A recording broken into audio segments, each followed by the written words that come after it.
तो चलिए शुरू करते हैं हम आज क्रिया। परिभाषा है, जिस शब्द में किसी काम का करना या होना पाया या दर्शाया जाता हो वह क्रिया कहलाता है। उदाहरण के लिए मोहन खेलता है, रंभा गाती है, सुजान कपड़े धो रहा है। ठीक है। धातु वह मूल शब्द है जिनसे सामान्य दिखने वाली क्रिया बनती है, धातु कहलाती है। ठीक है। चल से चलना, लिख से लिखना, गा से गाना, हंस से हंसना, जा से जाना, खेल से खेलना, बोल से बोलना, नाच से नाचना। क्रिया के भेद देखते हैं। क्रिया के भेद दो प्रकार के होते हैं, एक रचना के आधार पर, एक प्रयोग के आधार पर। रचना के आधार पर दो भाग होते हैं, रूढ़ क्रिया, यौगिक क्रिया। यौगिक क्रिया चार प्रकार के होते हैं, नाम धातु क्रिया, संयुक्त क्रिया, प्रेरणार्थक क्रिया और अनुकरणात्मक क्रिया। ठीक है। प्रयोग के आधार पर चार प्रकार के होते हैं, अकर्मक क्रिया, सकर्मक क्रिया, अपूर्ण सकर्मक क्रिया और अपूर्ण अकर्मक क्रिया। सकर्मक क्रिया दो प्रकार के होते हैं, एकर्मक क्रिया और द्विकर्मक क्रिया। ठीक है। देखते हैं रूढ़ क्रिया। रूढ़ क्रिया, रूढ़ मूल धातु की बनी क्रियाएं रूढ़ क्रिया कहलाती है। उदाहरण के लिए आ से आना, जा से जाना, हंस से हंसना, रो से रोना, खा से खाना, पी से पीना। उदाहरण के लिए वह जा रहा है, वह प्रबुद्ध है। ठीक है। यौगिक क्रिया, ऐसी क्रिया जो मूल धातु से ना बनकर यौगिक धातु से बनती हो उसे हम यौगिक क्रिया कहलाते हैं। ठीक है। यौगिक धातु भी कहते हैं और क्रिया भी कहते हैं। ठीक है। जो चार प्रकार की होती है, नाम धातु क्रिया, संयुक्त क्रिया, प्रेरणार्थक क्रिया, अनुकरणात्मक क्रिया। पहले देखते हैं नाम धातु क्रिया। ऐसी धातु जो संज्ञा सर्वनाम विशेषण से बनती हो उसे हम यौगिक धातु कहते हैं तथा उनसे बनने वाली क्रिया नाम धातु क्रिया कहलाती है। जो संज्ञा से बनती है नाम धातु क्रिया, सर्वनाम से और विशेषण, ये तीनों नाम धातु क्रिया बना सकती है। चलिए देखते हैं। संज्ञा, नाम धातु क्रिया, नाम धातु और नाम धातु क्रिया। ठीक है। हाथ से हथिया, हथियाना, बात से बतिया, बतियाना, चक्कर से चकरा, चकराना, ये संज्ञा हो गया। सर्वनाम से नाम धातु और नाम धातु क्रिया, अपना, अपनाना और अपनाना। ठीक है। विशेषण से नाम धातु और नाम धातु क्रिया देखते हैं, साठ, सठिया और सढ़िया। ठीक है। पागल से पगला और पगलाना। क्रिया विशेषण देखते हैं, नाम धातु और नाम धातु क्रिया, भीतर, भीतरा, भितराना, ऊपर, ऊपरा और ऊपराना। ठीक है। क्रिया विशेषण ये चार प्रकार के बनते हैं, संज्ञा, सर्वनाम, विशेषण और क्रिया विशेषण। अब देखते हैं संयुक्त क्रिया। ऐसी क्रिया जो दो या दो से अधिक धातुओं के मेल से बनती है उसे हम संयुक्त क्रिया कहते हैं। ठीक है।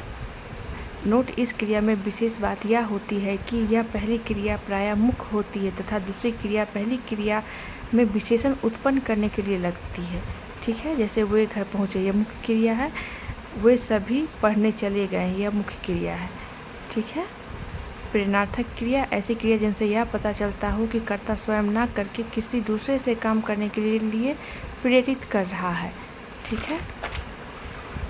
जैसे तैरना, तैरवाना, लड़ना, लड़वाना, चलना, चलवाना, उठना, उठवाना, गिरना, गिरवाना, दौड़ना और दौड़वाना।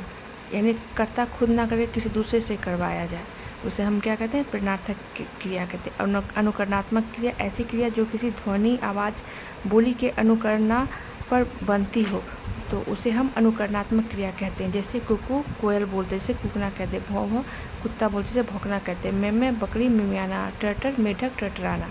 ठीक है। अब क्रिया की अवस्थाएं देखते हैं। क्रिया की अवस्था तीन प्रकार की होती है, सामान्य अवस्था, विधि अवस्था और संभाव्य अवस्था। सामान्य अवस्था पॉजिटिव, निगेटिव होती है जिसका काम का होना या ना होना दिखाया जाता है। विधि अवस्था आज्ञा और अनुरोध, प्रार्थना, आग्रह, प्रश्न आदि के भाव प्रकट करने के लिए क्रिया विधि अवस्था क्रिया कहलाती है। ठीक है। उदाहरण के लिए, तुम खाओ, कृपया अंदर जाओ, क्या तुम परेशान हो। संभाव्य अवस्था, जिससे क्रिया के इच्छा, संभावना, अनुमान, संदेह आदि का बोध होता हो उसे हम संभाव्य अवस्था कहते हैं। जैसे शायद कल वर्षा हो, वह घर पहुंच गया, होगा या नहीं, काश मैं राजा होता। ठीक है। अब क्रिया के कर्म के आधार पर भेद देखते हैं, सकर्मक क्रिया और अकर्मक क्रिया। सकर्मक क्रिया के दो भाग होते हैं जो पिछले मैंने पढ़ाया था, एकर्मक क्रिया और द्विकर्मक क्रिया। एक कर्मक क्रिया देखते हैं। एक कर्मक क्रिया ऐसी क्रिया जिससे एक साथ लगा हो, ऐसी क्रिया जिसके साथ एक लगा हो। उदाहरण के लिए वह आम लाया है, वह आम खा रही है।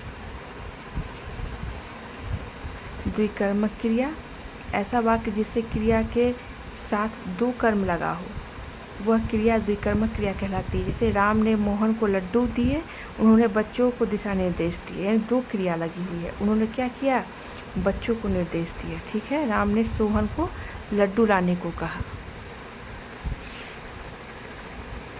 अब अकर्मक क्रिया देखते हैं। अकर्मक क्रिया ऐसी क्रिया जो सभी क्रियाओं के जिनके साथ कर्म भी कभी भी कर्म नहीं लगता, वे सभी क्रिया अकर्मक क्रिया कहलाती है। जैसे बच्चे रो रहे हैं, वह नाच रहा है, वह सो रहे हैं, सभी दुश्मन मर गए हैं। संरचना के आधार पर भी दो भाग होते हैं, एक मूल क्रिया, एक यौगिक क्रिया। मूल धातु ना प्रत्यय से बनी है या दो से अधिक धातु से बनती जो यौगिक क्रिया कहलाती है। ठीक है, यौगिक क्रिया भी 6 प्रकार के होते हैं। प्रेरणार्थक क्रिया, अनुकरणात्मक क्रिया, पूर्वकालिक क्रिया, संयुक्त क्रिया और नाम धातु क्रिया। नाम धातु क्रिया सबसे पहले ऐसी क्रिया जो कि संज्ञा सर्वनाम विशेषण से बनी हो उसे नाम धातु क्रिया कहते हैं। जैसे बात संज्ञा बतियाना, दुख संज्ञा दुखना, हाथ संज्ञा हथियाना, अपना सर्वनाम जो है अपनाना, गर्म विशेषण है गरमाना, ठंडा विशेषण है ठंडाना। प्रेरणार्थक क्रिया ऐसी क्रिया जिसे कर्ता स्वयं न करके किसी से प्रेरणा देकर करवाता, उसे प्रेरणार्थक क्रिया कहते हैं। जैसे लिख से लिखवाना, चलना से चलवाना, उठना से उठवाना, मिटना से मिटवाना। पूर्वकालिक क्रिया ऐसी क्रिया जो दो क्रियाओं के क्रमशः जुड़ी होती तथा एक क्रिया दूसरी क्रियाओं के तुरंत बाद होती हो, उसे हम क्या कहते हैं, पूर्वकालिक क्रिया कहते हैं। उदाहरण के लिए उन्होंने उठकर पानी पिया, उन्होंने जाकर बैग किया। संयुक्त क्रिया ऐसी क्रिया जो दो या दो से अधिक धातु के रूप से मिलकर बनी हो। उदाहरण के लिए वे यहाँ से चले गए, हम उन्हें बुला रहे हैं। अनुकरणात्मक क्रिया ऐसी क्रिया जो किसी भी ध्वनि या विशेष अनुकरण से बनती हो, जैसे खटखट खटखटाना, भरभर भराना, गुड़गुड़ गुर्राना, म्यू म्यू मियाना। धन्यवाद।